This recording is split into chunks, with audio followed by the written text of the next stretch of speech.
नमस्कार, मैं हूं मनमोहन भट्ट। एक जासूसी कांड हुआ और केंद्र सरकार को उस पर अब जवाब देना पड़ रहा है। संसद में तो हंगामा मचा हुआ ही है, दुनिया के अलग अलग देशों में भी तीखे स्वर उठ रहे हैं। पेगासस एक ऐसा सॉफ्टवेयर, इजराइल की कंपनी का सॉफ्टवेयर, जिसने पूरी दुनिया भर में हंगामा मचा दिया है। इस तरीके की खबरें हैं कि हजारों लोगों की जासूसी की गई, हजारों लोगों के फोन टैप किए गए, उनकी जो बातें हैं, उनकी जो चैट्स हैं, वो पेगासस सॉफ्टवेयर के जरिए सरकारों ने इस्तेमाल की।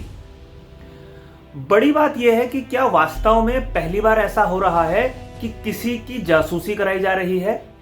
अगर सरकार के चलने की बात देखें तो सरकारें कैसे चलती हैं?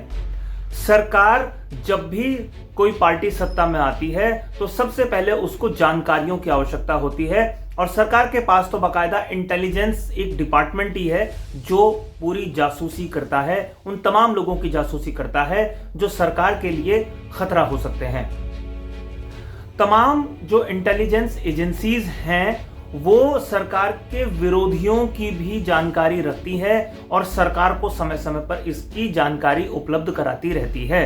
विरोधी पार्टी के भी हो सकते हैं, विरोधी जो एक्टिविस्ट हैं वो भी हो सकते हैं, सरकार की आलोचना करने वाले पत्रकार भी हो सकते हैं, सरकार की आलोचना या सरकार के फैसलों के खिलाफ अदालत जाने वाले वकील भी हो सकते हैं। उन तमाम लोगों की जानकारियां पहले भी सरकारों के पास आती रही हैं।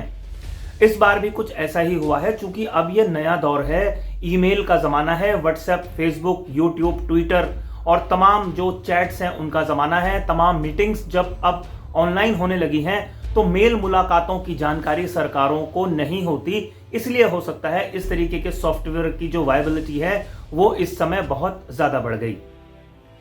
अब हुआ क्या है और क्या होगा, कौन दोषी है? सरकार ने तो पल्ला झाड़ लिया है कि उसने इस तरीके की कोई जासूसी करवाई नहीं है। भारतीय जनता पार्टी कांग्रेस पार्टी के सारे आरोपों को सिरे से खारिज करती है। लेकिन यहां पर एक और बड़ा सवाल मैं उठा रहा हूं कि क्या यह पहली बार है कि सरकार पर यह आरोप लगे हैं कि उसने जासूसी कराई?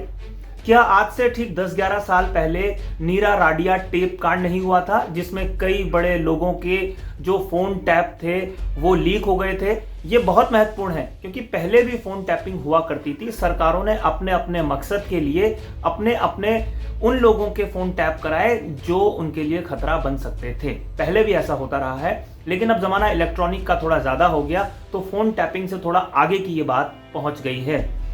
वैसे आज के स्मार्टफोन के दौर में हमारी बातचीत या हमारी चैट सुरक्षित रह पाना थोड़ा सा मुश्किल है।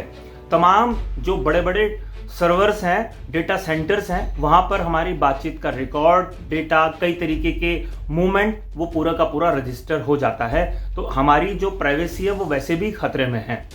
लेकिन समस्या तब बढ़ जाती है जब बड़े लोगों का, रसूखदार लोगों का नाम इसमें शामिल हो जाता है, और समस्या तब और ज्यादा बढ़ जाती है जब जासूसी कराने वालों की जासूसी होने लगती है। हकीकत यही है, इसीलिए उपद्रव थोड़ा सा ज्यादा हो रहा है कि जिन लोगों ने 2010-11 में जासूसी करवाई, अब उनकी जासूसी होने लगी है तो समस्या थोड़ी सी ज्यादा बढ़ने लगी है, इसीलिए हंगामा थोड़ा सा ज्यादा बढ़ रहा है। लेकिन एक बात और तय है कि अगर दुनिया के अलग अलग देशों के लोगों की जासूसी हुई है तो मास्टरमाइंड कोई और भी हो सकता है। वो मास्टरमाइंड कौन है, इसका भी पता लगाना बेहद जरूरी है।